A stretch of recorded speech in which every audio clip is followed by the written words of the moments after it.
Part 1. You are going to hear a radio program about sport. First, you have some time to look at questions 1 to 4.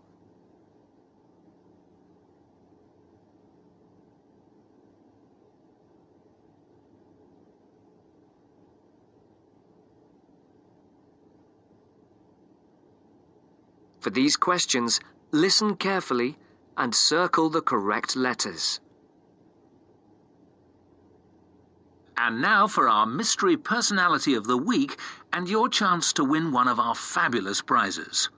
Last week's competition generated a huge response, and the first 5 answers pulled out of the bag will receive £100 worth of sports clothes vouchers.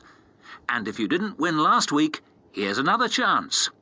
And this week's prize is even bigger. We're giving away 10 prizes of £250 worth of book, music and clothes vouchers to mark the first anniversary of the show on the air.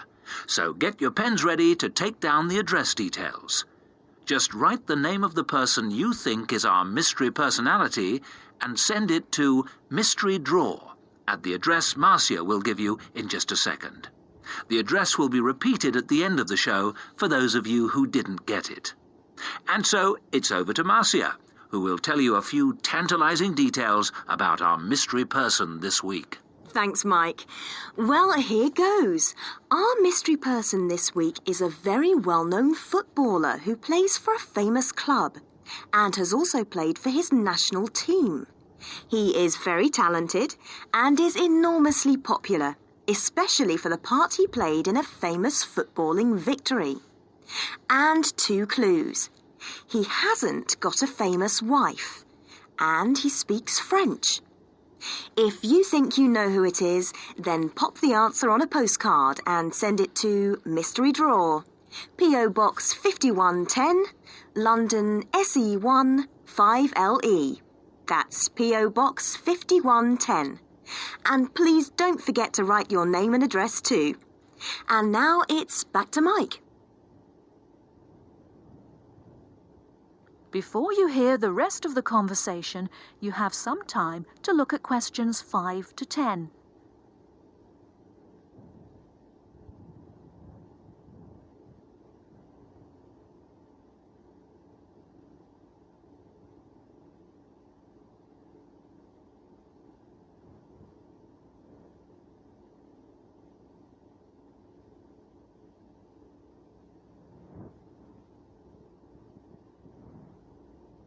Now listen and answer questions 5 to 10. Thank you, Marcia.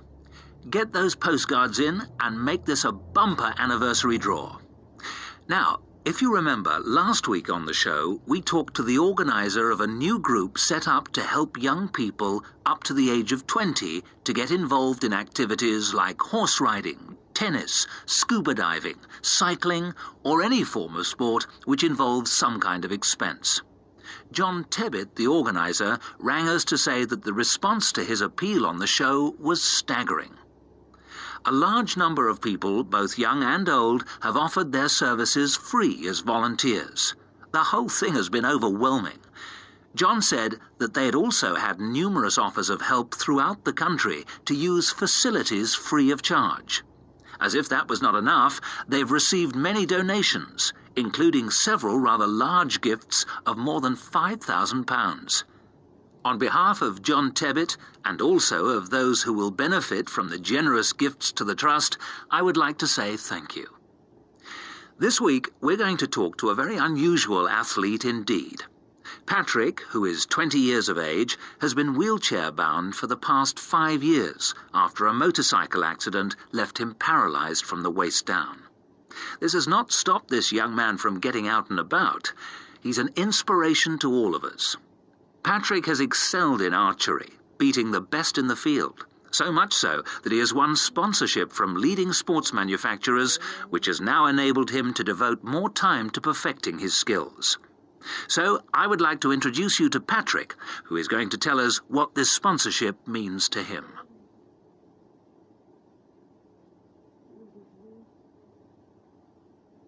That is the end of part 1. You now have half a minute to check your answers.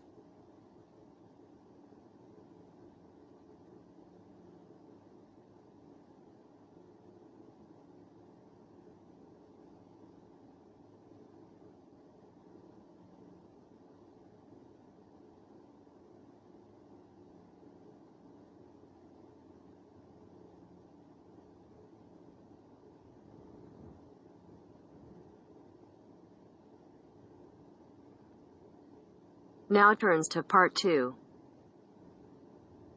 Part 2. You will hear two university students, Phil and Stella, talking to their tutor about their research project. You have some time to look at questions 11 to 17.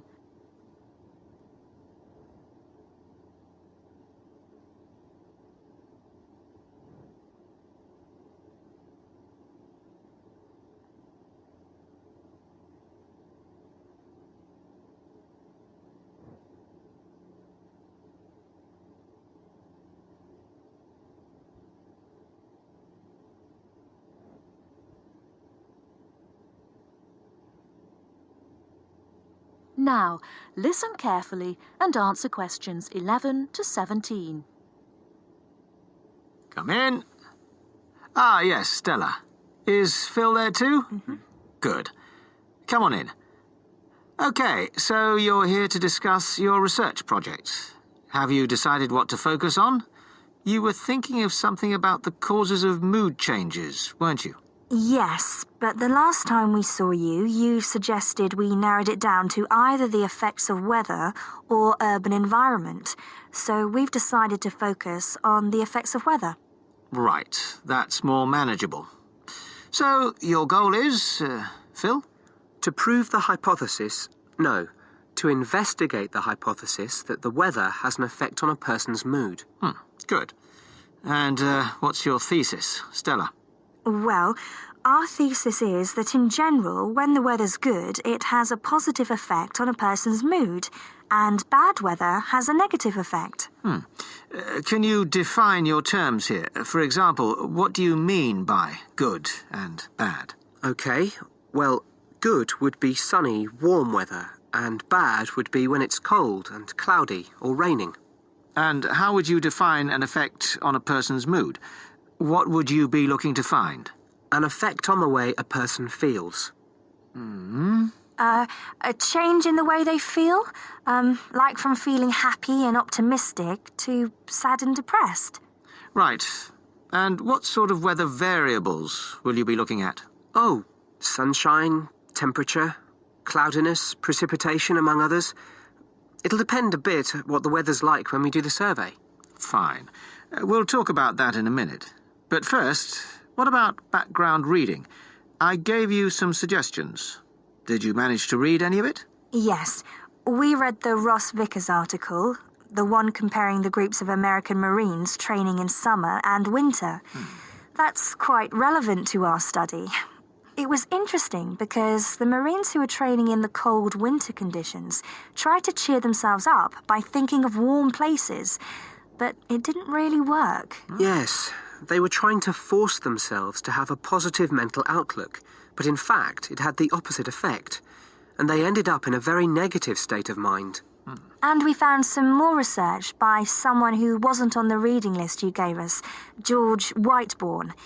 He compared people living in 3 countries with very different climatic conditions. Actually, he looked at several things, not just the weather. But he found some people's reactions to bad weather were much worse than others, and it was linked to how stressed they were generally. The weather on its own didn't have such a significant effect on mood. And we looked at a paper by Haverton.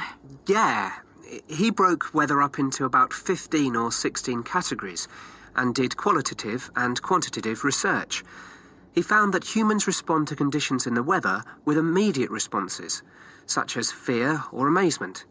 But these responses can also be linked to associations from their earlier life, such as a particular happy or sad event.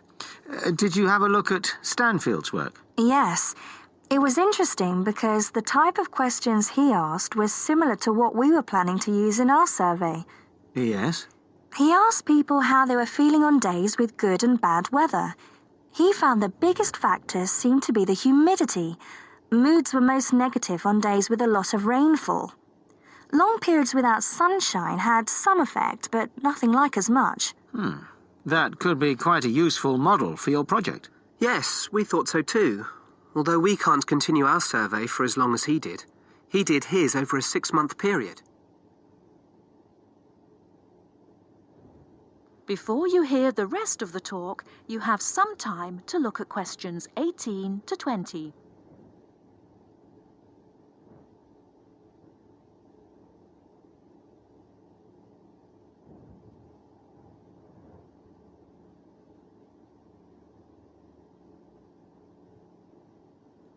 Now listen and answer questions 18 to 20. Right, well, you've made quite a good start. So, where are you going from here? Well, we've already made the questionnaire we're going to use for the survey. It's quite short, just 8 questions. We're aiming to survey 20 people over a period of 3 months from October to December. We can't specify the actual dates yet because it depends on the weather. We want to do the survey on days with a range of... so our data will only be statistically sound for the student population here. That's okay. Have you thought how you'll determine what will constitute each aspect of weather? And how many you're looking at? We decided on 4. The amount of sunshine, cloudiness, temperature and precipitation. We thought we might use the internet to get data on weather conditions on the days we do the survey, but we haven't found the information we need, so we might have to measure it ourselves. We'll see. Then we've got to analyse the results, and we'll do that using a spreadsheet, giving numeric values to answers. And then, of course, we have to present our findings to the class, and we want to make it quite an interactive session. We want to involve the class in some way in the presentation, maybe by trying to create different climatic conditions in the classroom, but we're still thinking about it. I see. Well, that sounds as if you're on the right lines. Now, what I'd suggest that you think about, in addition to the weather... That is the end of part 2. You now have half a minute to check your answers.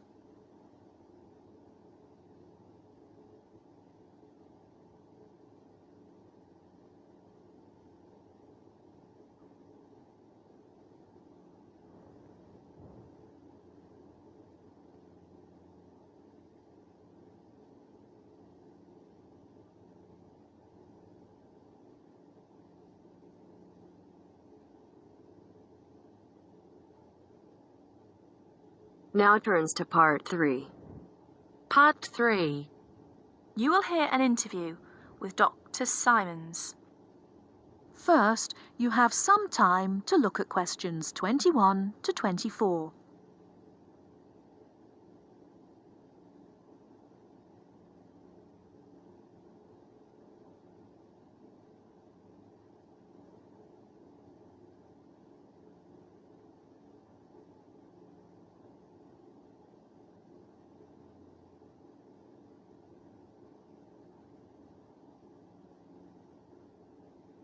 Now, listen carefully and answer questions 21 to 24. Well, as I said, there were 3 areas of interest, so perhaps we should take each in turn. Fine. Let's take the medical and physical evidence first. Well, first of all, life expectancy. Although some very old individuals were encountered, the Ramesses is a case in point. He was probably over 90. It seemed the average Egyptian died rather young, from about 30 to 35 years old, on the whole. Although the nobility, as might be expected, tended to live longer. Some of them have been found to be 50 or 60 years old.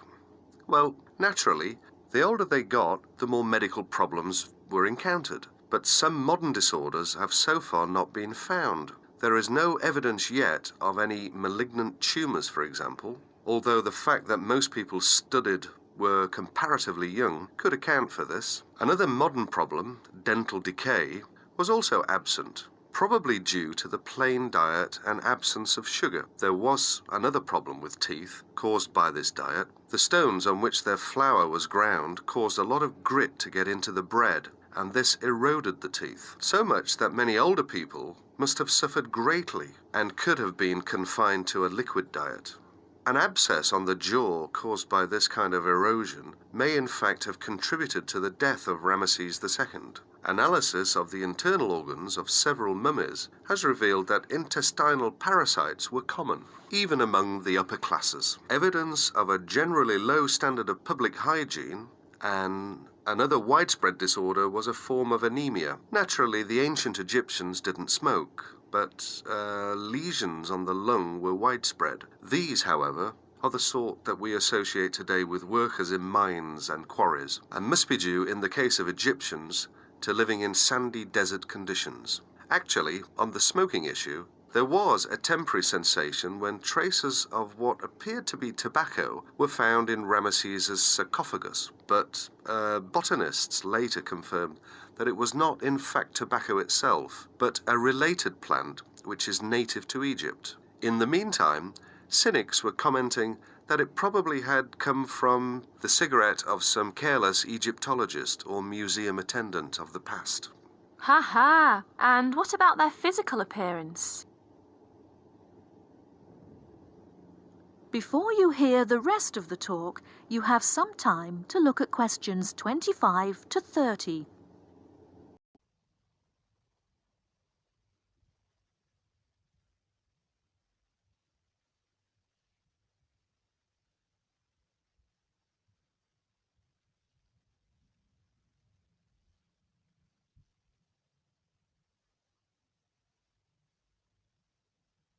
Now listen and answer questions 25 to 30. Well, what would you expect from seeing Egyptian art? They were light and slight in build. The average height for both men and women was about 1.60 meters, and studies of the skeletons from which the covering of flesh can be extrapolated suggest that they weighed much less in relation to their height than most modern people. From about 10 to 15 kilograms, less than someone of a similar height today is the estimate. And what about mummification? Well, the first thing to be said is that it wasn't always done in the same way, and it was by no means infallible, as many people tend to think. Many bodies, including that of the famous King Tutankhamun, were also entirely destroyed by overuse of one or another of the substances generally employed. The basic procedure was much the same, however. Most of the internal organs, including the brain, were removed and preserved separately in a jar. The brain was got out through the nose using a sort of hook. Oh dear. Yes, it used to be thought that the heart was always removed too, but in the case of Ramesses it was found in place. The body was then immersed in a substance called natron. That's a form of sodium carbonate, which occurred naturally in Egypt, for 40 to 70 days. It was then washed, made up and wrapped in linen bandages and placed in its coffin or sarcophagus. Then it was soaked in oils, resins and perfumes to help preserve it further. You said the body was made up. Do you mean its face was painted? Yes. Ramesses was not only made up, they had to restructure his nose, which was damaged when they took out his brain. The investigators found that it had been stuffed with small animal bones and peppercorns, of all things. His hair had been dyed too. You said that Ramesses had suffered other adventures after his death? Well, yes. Poor chap. Well, for a start, he was found in a much later tomb than his real date. Along with a lot of other pharaohs, it looks very much as if the priests of later times had moved and reburied him to save him from tomb robbers. His body was transported, along with the other pharaohs found in the same tomb, to the Cairo Museum. That was in 1871, and it was put on display. Well, naturally, removed from the dry desert atmosphere, his body started to deteriorate, and by the 1970s was in very poor state. That was part of the reason why the Egyptian authorities gave their consent for its temporary removal to Paris for study, yet another upheaval. The French experts aimed not only to carry out an investigation, but were also able to apply the latest techniques of restoration and conservation, so that at the end of the study, Ramesses was specially treated and then rewrapped in new bandages. Well, they weren't exactly new, since they were of ancient Egyptian date, given a new sarcophagus, and carefully transported back to Cairo, where he is now kept in a controlled environment, which should slow down the deterioration process. So, as I said at the beginning, not only was science served, but a proper respect was paid to the remains in the end. Exactly.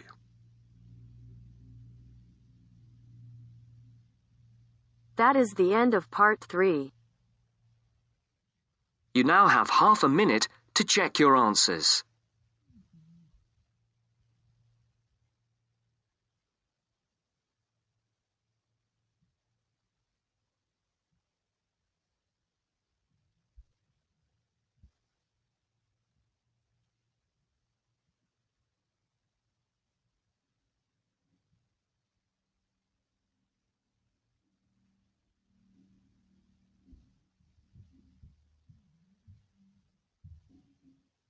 Now turns to part 4. Part 4. You will hear someone talking about art. Look at questions 31 to 35.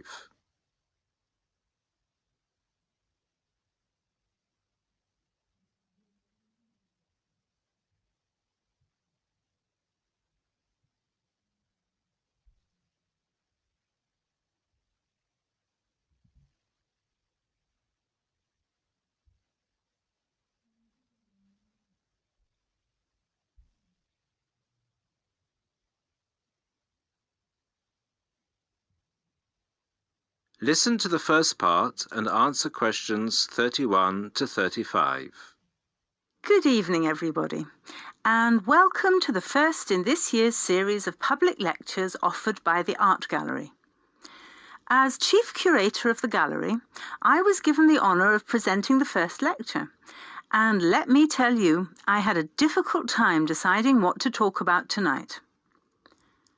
Being the curator, I naturally know just about everything that's in this gallery, but I wanted to choose an artist who has a wide appeal.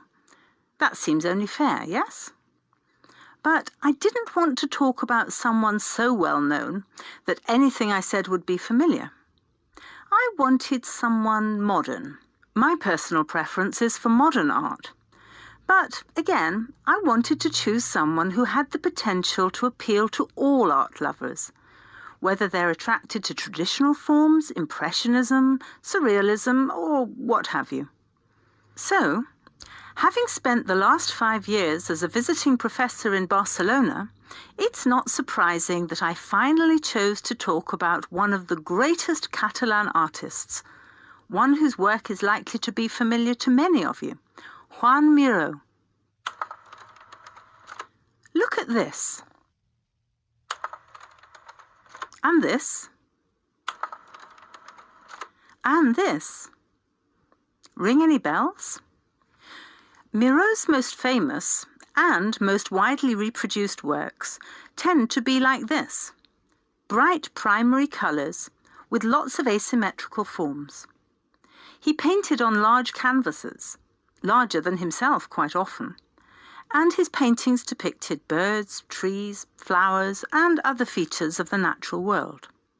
But Miró produced a great variety of work, and it's about some of his lesser-known paintings that I would like to speak this evening. Miró was born in Barcelona in 1893, the son of a goldsmith. He began to show talent very early, and in 1926 went to Paris, where he was drawn to the Surrealists of Montparnasse. He did not define himself as a Surrealist, however. He preferred to stay free to experiment with other artistic styles as he wished.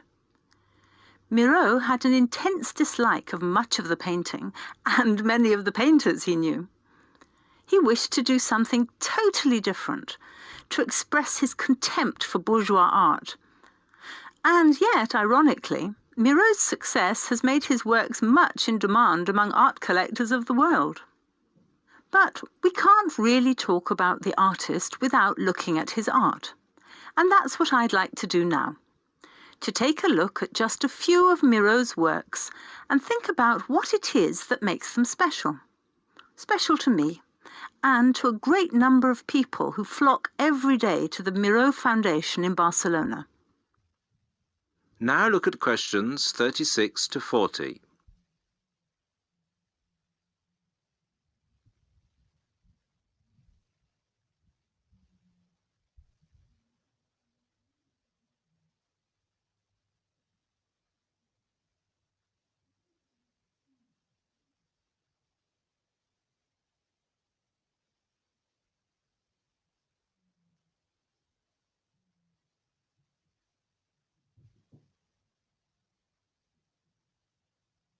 As the lecture continues, answer questions 36 to 40.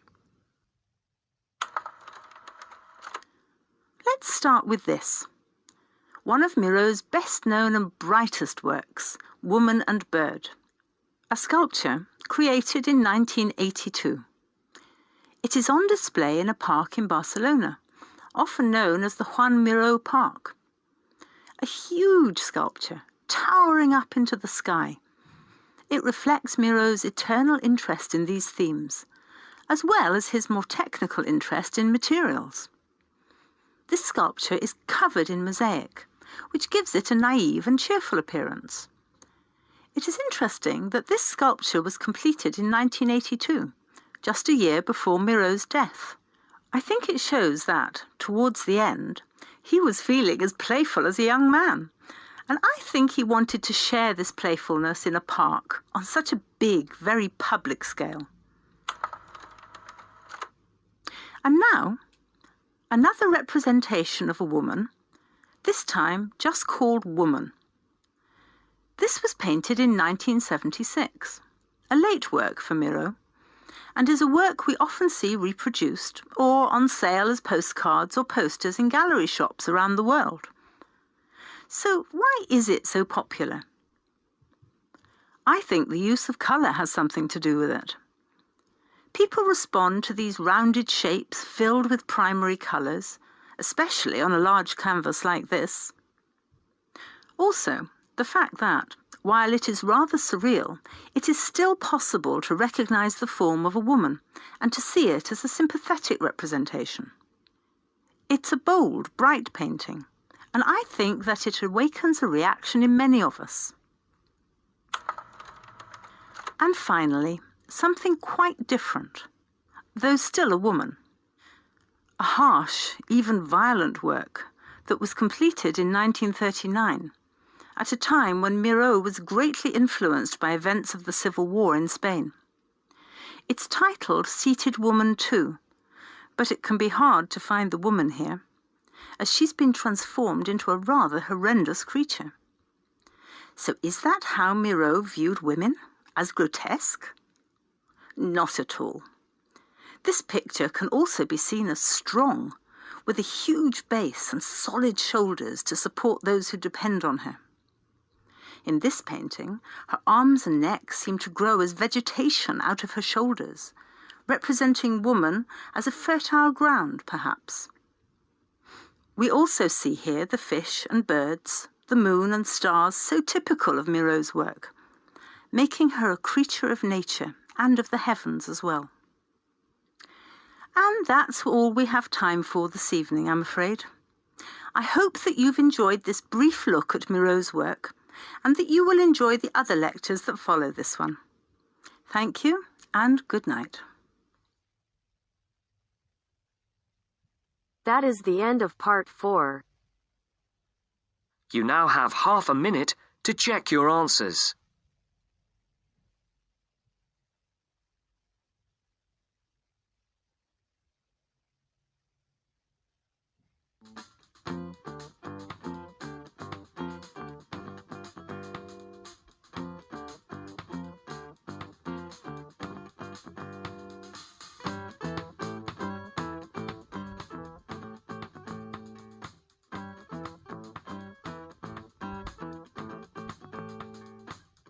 That is the end of the test. You now have 10 minutes to transfer your answers to your IELTS listening answer sheet.